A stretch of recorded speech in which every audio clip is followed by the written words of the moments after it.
Hey everyone, Peter Zeihan here, coming to you from my home away from home, the Denver airport.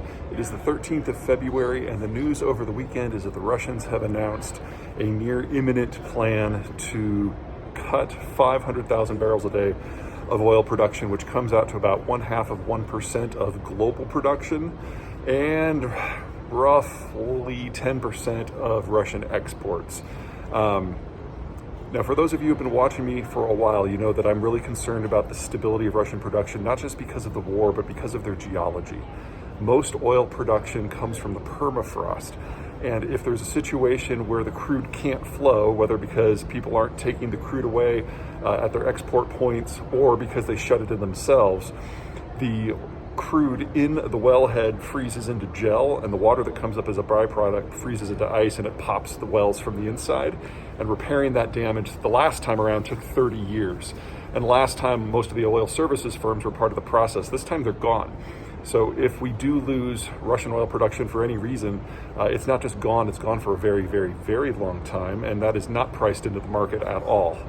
Now, the 500,000 is probably not a problem.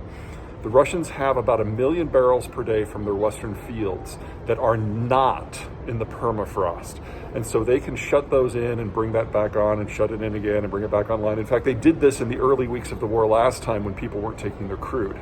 Well, now we have a couple more things in play. The European oil ban is in place. The European refined products ban is in place.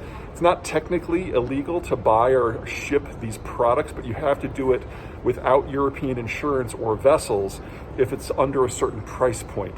And that is reducing demand for Russian product around the world because they're having a hard time getting this stuff out. Also, the break-even price for a lot of Russian crude is between $40 and $60 a barrel, and now that the prices that the Russians can charge are under that threshold, the Russians don't have an economic incentive to pump the stuff in many cases. So 500,000 is taking away half of the buffer. We're not to the point where we're going to see permanent shut-ins, but we are not all that far away.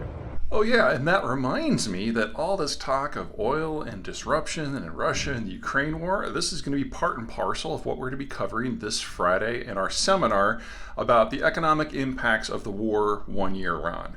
Will not be limited to oil and disruptions. We'll hit natural gas, we'll hit industry, we'll hit a number of raw commodities, whether it's chromium or aluminum or nickel. We're certainly going to get into agriculture and the entire supply chain that makes our world function, show you where there's some durability, where things don't look so good, and everything in between.